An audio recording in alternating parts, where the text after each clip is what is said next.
Assalamualaikum warahmatullahi wabarakatuh. Allahumma salli wa sallim wa barik alaihi. Allahumma salli wa sallim wa barik ala Sayyidina Muhammad wa ala ali Sayyidina Muhammad. Ada yang bertanya, berapa lama Kang kecepatan dikabulkannya doa? Nah, ini yang susah jawabnya. Karena doa itu bukan dari kitanya ya, dari Allah, dan juga bergantung kepada kebiasaan kita. Ada, saya pernah melihat itu kan berita ya. Saya melihat sendiri di apa namanya? Di TV. Udah lama, udah tahun-tahun kapan itu kan. Tentang sholat istisqo, sholat meminta hujan. Waktu itu udah kering betul. Kalau nggak salah saya lihat di Bogor. Waktu itu habis sholat Jumat. Jadi sholat Jumat, kemudian udara panas sekali. Saya tengok memang panas gitu. Tapi orang rame-rame sholat sholat istisqo, memohon hujan. Dan nggak lama kemudian setelah sholat istisqo mohon kepada Allah, lalu datang awan mendung dan hujan. Bayangin tuh, di antara jamaah itu ada yang doanya dikabulkan oleh Allah, walaupun satu orang juga nggak apa-apa. Nah, kemudian lebih lebih apa lagi, lebih dahsyat lagi di Sumatera Barat. Saya pernah baca tuh sholat istisqa nggak jadi. Karena apa? Waktu itu kan asap luar biasa banyaknya, itu kan waktu itu kebakaran hutan ya, udah lama peristiwanya. Lalu banyak asap gitu kan. Kemudian diumumkan sama pemerintah daerah untuk sholat istisqo, mohon hujan. Tapi sebelum sholat istisqo malamnya udah hujan deras banget. Itu ada orang yang diantara mereka-mereka itu ada orang yang doanya diijabah oleh Allah.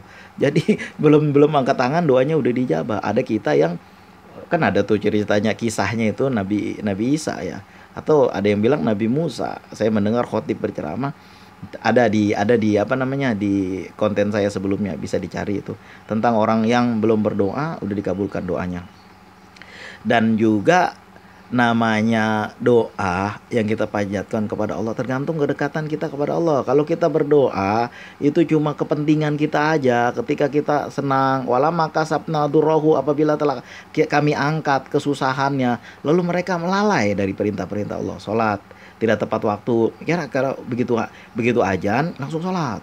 Sholat sunnah dulu kita kerjakan, adab-adab sholat kita jaga, rukun-rukun sholat kita perhatikan, makanan kita terutama. Kalau kita suka makan riba, suka makan barang haram, suka makan sesuatu yang orang lain gak ridho dari perbuatan kita, datanglah ke suatu tempat biasanya preman-preman, lalu mengancam orang untuk memberikan apa namanya, uang jago.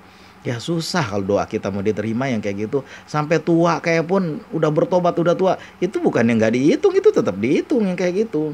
Menilep duit kantor, memarkup proyek, itu susah yang kayak gitu doanya diterima. Kalau ditanya kapan, berapa lama kecepatan doa, itu dulu diperhatiin. Lalu riba, sekarang mah bang, zaman sekarang semuanya nggak ada yang nggak kena riba, semua riba. Ya kalau prinsip ngomongnya kayak gitu, ya susah doa kita dijabah, kan begitu. Lalu banyak lidah yang luka, banyak hati yang luka gara-gara lidah kita. Gampang aja mencela, gampang aja menghardik orang-orang yang susah, yang nggak punya. Susah doa kita untuk dikabulkan.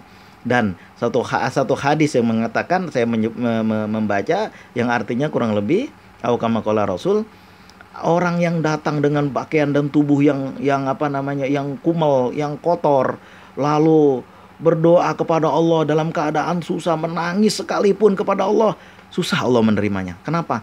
Dia yang makanan yang dia makan, makanan yang haram, sumber pencariannya. Pakaian yang dia gunakan, pakaian yang sumber pencariannya haram. Dan dia pun lahir dari barang yang haram. Bagaimana mau diterima doanya oleh Allah? Nah, itu saya membaca suatu hadis seperti itu. Itu kita perhatikan juga. Kesemuanya itu mempengaruhi kecepatan doa kita. Jangan kita, ada orang yang mengancam-ancam itu. Kalau Allah lemot, jangan salahkan banyak orang-orang yang kemusyrikan di mana-mana. Ya bikin aja. Ajab, jangan ditantang-tantang, diri kita dulu kita koreksi. Mengapa Nabi Isa doanya turun, doanya terijabah gampang? Ya Allah, anjil alaina ma'idatan minas sama, yakunu aidan li awalina wa akhirina wa ayatan minka warjukna wa anta khairur rajikin. Memang dalam sejarahnya kita baca kisahnya Nabi Isa itu turun 2 kali makanan, jamuan terakhir kan ada. Nah itu gampang doanya. Lalu Maryam binti Imron, lalu Hana ibunya Maryam, lalu banyak sekali, bahkan orang yang bukan nabi sekalipun, yang manusia biasa aja kayak kita terutama. Nah itu doanya diterima. Kenapa? Karena mereka dekat dengan Allah itu. Kalau kerja kita makan barang haram, gampang banget itu kan. Ini apa namanya, kalau nggak dibagi-bagi, yang nolak nanti tanggung sendiri, yang lain terima semua. Ya kalau kayak gitu susah, doa kita susah diijabah. Kita koreksi dirinya kita sendiri sebelum kita. Makanya banyak banget orang yang apa ya, udah saya berdoa udah lama banget, udah segala macam doa saya baca, kenapa Allah nggak mengabulkan? Nah, ketika Hasan Basri ditanya, waktu itu kan ada kisah Hasan Basri ditanya, ya Syekh, dibilang ya kan Allah berfirman, ud'uni astajib lakum, berdoalah kepadaku, aku akan mengabulkan doamu. Tapi kenapa doa-doa kami nggak diterima? Nah, ini terutama. Jadi dulu kan Hajjaj bin Yusuf itu adalah terkenal orang yang sangat dolim. Jadi di suatu tempat, saya lupa di mana tempatnya, ada suatu kelompok ulama, sekelompok orang yang doanya selalu dikabulkan oleh Allah. Jadi Hajjaj bin Yusuf takut sama dia. Nanti kalau gue didoain sama dia, ini pemerintahan gue bisa jatuh, kata Hajjaj bin Yusuf. Lalu dia mengundang lah orang-orang itu, lalu dikasih makan. Setelah makan, semuanya udah pernah makan, Hajjaj bin Yusuf ketawa lah. Hahaha, kira-kira tuh.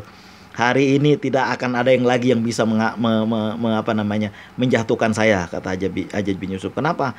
Orang-orang yang doanya terijabah udah saya kasih makan makanan yang haram, doanya nggak akan diijabah. Dia tahu itu, dia tahu, makanya dia berbuat begitu. Nah itulah Hajjaj bin Yusuf yang jolim sekalipun tahu itu kalau sumber makanan kita dari barang yang haram, susah doa kita terijabah. Nah inilah makanya yang kita jaga hubungan silaturahim, terutama dengan orang tua, dengan saudara, dengan handai tolan kerabat, itu dijaga, dan juga hati orang dijaga. Kalau hati, maksud saya kan berkah, yang paling penting kan ada kalau kita ada kisah, ada itu namanya tuh konten saya yang berkisah khusus tentang ini. Nah, itu yaitu apa?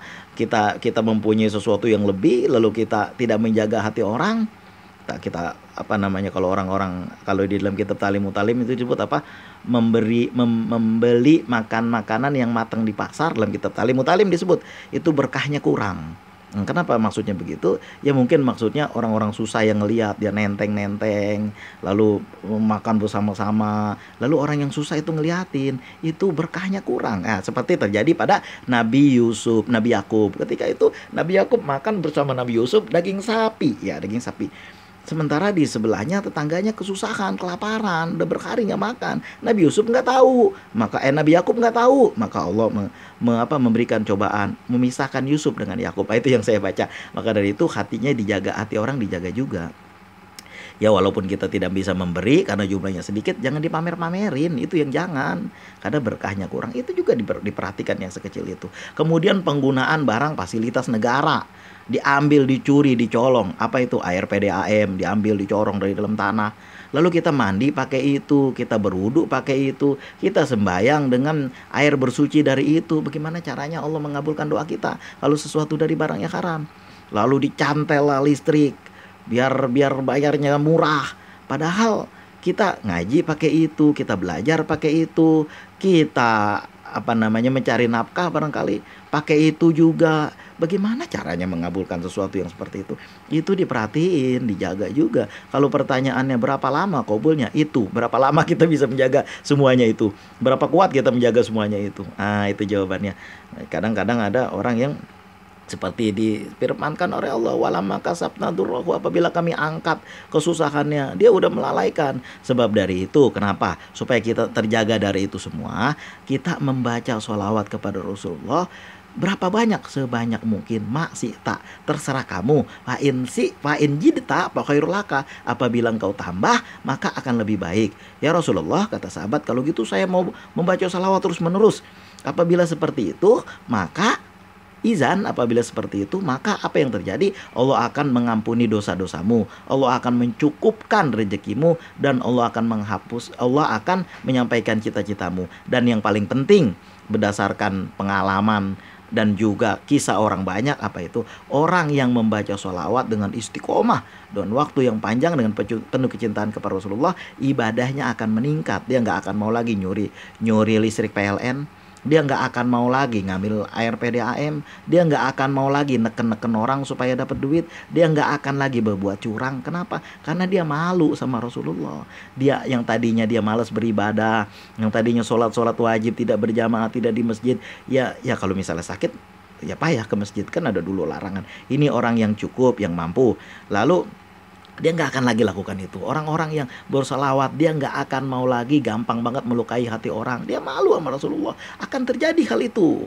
Akan terjadi, yang tadinya malas sholat duha akan rajin sholat duha. Yang tadinya malas tahajud akan rajin tahajud. Berkah dan karomah dari membaca sholawat. Maka dari itu kita lakukan itu. Mudah-mudahan kita bisa menjauhi dari barang-barang seperti itu. Mudah-mudahan dengan berkah dan karomah salawat, Allah akan menjauhkan kita dari yang seperti itu, dari barang yang haram, dari barang yang riba, sehingga hubungan baik kita dengan manusia dan Allah menjadi bagus. Makanya hubungan dengan Allah itu, kita berdosa manusia ini kepada Allah, Allah Maha Pengasih, Maha Penyayang. Apabila kita datang dengan dosa sebanyak langit dan bumi, ampunan Allah lebih banyak lagi daripada itu. Tapi kalau kita berdosa kepada manusia, susah diampuni kalau belum meminta halal dari manusia yang kita jolimi. Makanya jangan ada orang yang jolim, baik kita jolimi, baik dengan perbuatan, apalagi baik dengan kata-kata, apalagi dengan perbuatan. Kita megang suatu jabatan, orang lain kita jolimi gara-gara itu, ya susah doa kita mau dijabah. Mudah-mudahan bisa diambil manfaatnya. Mudah-mudahan kita bisa ngoreksi diri kita sendiri. Itu jawaban daripada pertanyaan, Bang, berapa lama sih ijabah doa kita? Itu jawabannya tadi. Jangan ada yang terjolimi gara-gara kita. Terima kasih atas segala perhatian. Mohon maaf atas segala kekurangan. Wasgilin zalimin bil zalimin. Allahumma sholli ala Sayyidina Muhammad. Wasgilin zalimin bil zalimin. Wa agridna min bainihim salimin.